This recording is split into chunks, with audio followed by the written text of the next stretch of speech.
welcome to another edition of Lovin Daily. I'm your host Chris Perugine, today joined by Sam Vassallo. How are you, Sam? I'm fantastic.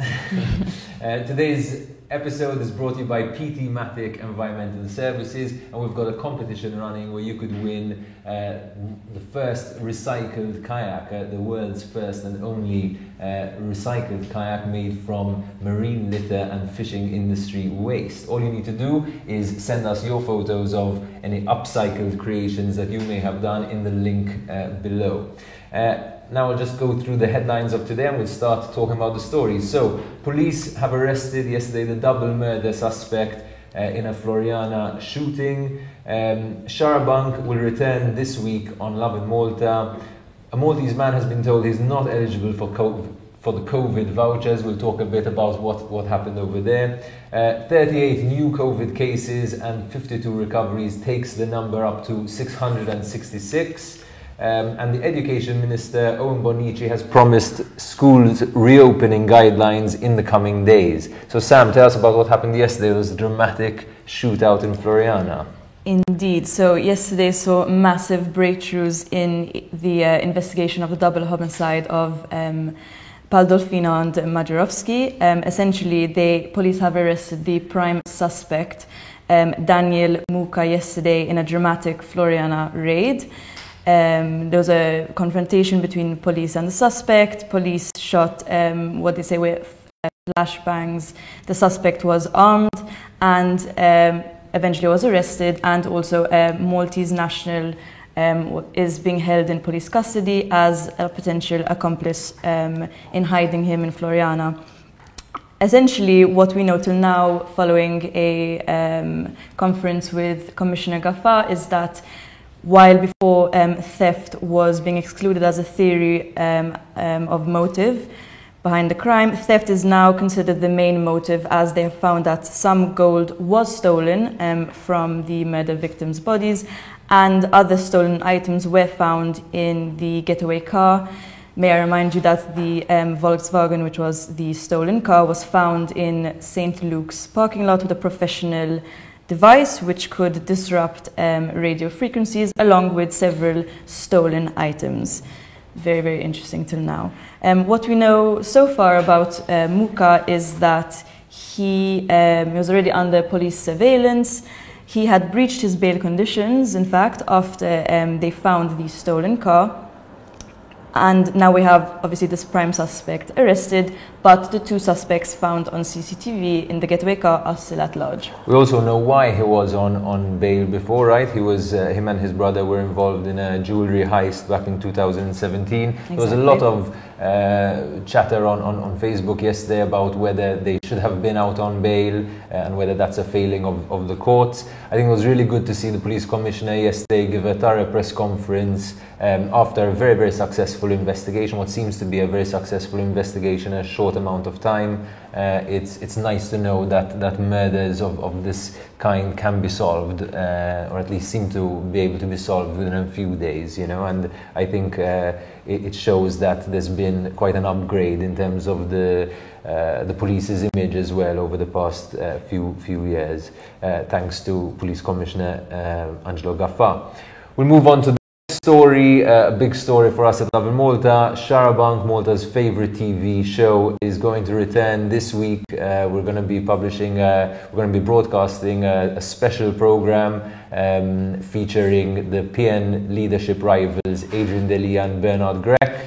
Sharabank was removed from TVM last week in a very controversial decision. As we know, it was one of the most successful programs. It's got a 23-year run.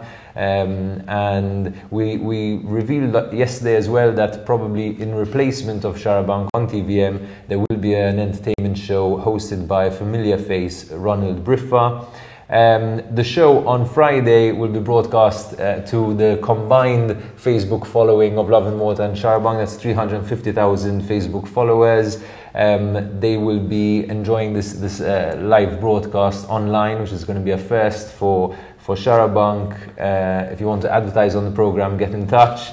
And yeah, look out for this. I think it's going to be a big event. It's not going to be a debate. There's going to be an interview with Adrian Delia and an interview with Bernard Grech, which is the same format that Bank used for the Labour leadership campaign when there was Robert Abela and Chris Fern on the show. So tune in on Friday and watch the space for more information as it comes in. Move on to the next story, Sam. For sure. So next story, a Maltese man was told that he was not eligible for the COVID-19 vouchers, and this has been, tip of everyone's tongues, whether people were receiving them, whether they weren't, whether they're eligible. It had started out, that the government had informed the public that only those on the electorate registry would receive them. That obviously got a lot of backlash. And here we are, at the end of the scheme, and some people still haven't received them. And every avenue they're given, it's a dead end. So actually, this was a story written by one of our journalists who had experienced this, JP Azzopardi, who is actually Maltese. And he is one of many who have complained to us at Loving Malta that they just simply have not received these vouchers. They're not on the so-called call list. And, they're told to queue up at the post office, which frankly is against, social distancing guidelines. So, we're expected to use these vouchers to boost the economy that has been impacted by COVID-19, and yet we are told to also breach COVID-19 regulations in order to get them.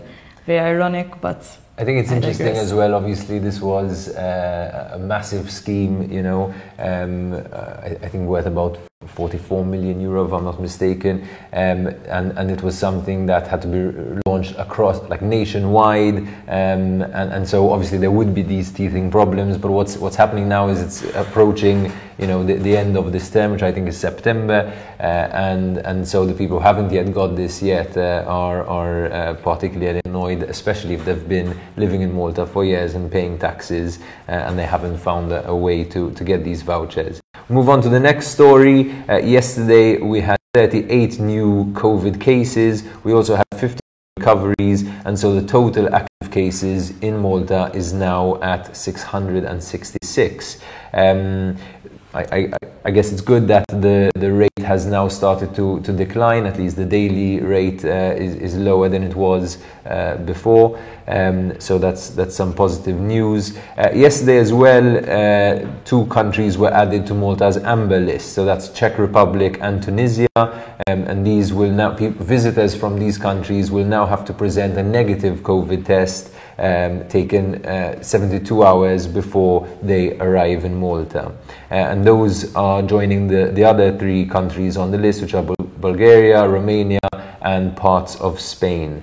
So yeah, what do you make of the COVID numbers, Sam? I mean, quite predictable now that we have these restrictions in place, where daily cases are going down, they are being controlled. I think the big question now is, come September, will students, return to school physically, and will that have an impact? Will we see another spike, and how will we control that, Of course, childcare centres were always a priority for the government, because essentially, you keep them closed, you have half the labour force, out of action. But now, the bigger question is, are students going to be allowed to socialise, which is a big part of education as well? It's not just reading something from a book.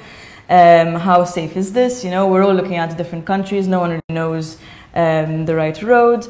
But I think the biggest issue besides that is that the education minister, and this takes us to our next story, is promising guidelines, which he said yesterday in the coming hours. They have not been issued. And it seems, once again, the education minister is not involving the right voices at the decision-making table, aka the teachers. Yesterday, Education Minister Owen Bonici essentially said that the guidelines on how, the national guidelines on how schooling is going to work will be issued as soon as possible.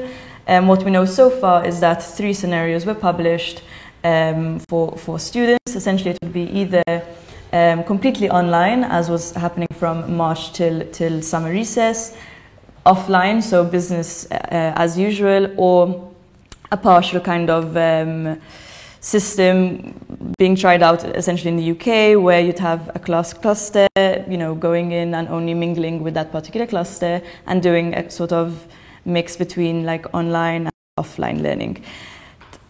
a teachers union, one of the largest ones, UPE, has overwhelmingly insisted that we continue with online learning. I feel like this, again, with this think tank launched a few months ago, involving education reforms, teachers were not on the board of this think tank. So who is making these decisions if not the teachers? It's like having, I don't know, a fishing convention and there are no fishermen involved. I don't understand. But I digress. I think obviously it's a really difficult decision. Again, you've got some students and some teachers who loved the online learning system. It gave them a lot of flexibility at home and things like that. And you've got other people who hated it and really needed to go back to schools. Obviously, people have different family backgrounds, different family situations, different homes that may be conducive to learning or may not be. What happened yesterday as well is that the Independent Schools Association is basically saying that the R factor needs to go down, before schools reopen, which I guess is going to happen thanks to the current restrictions.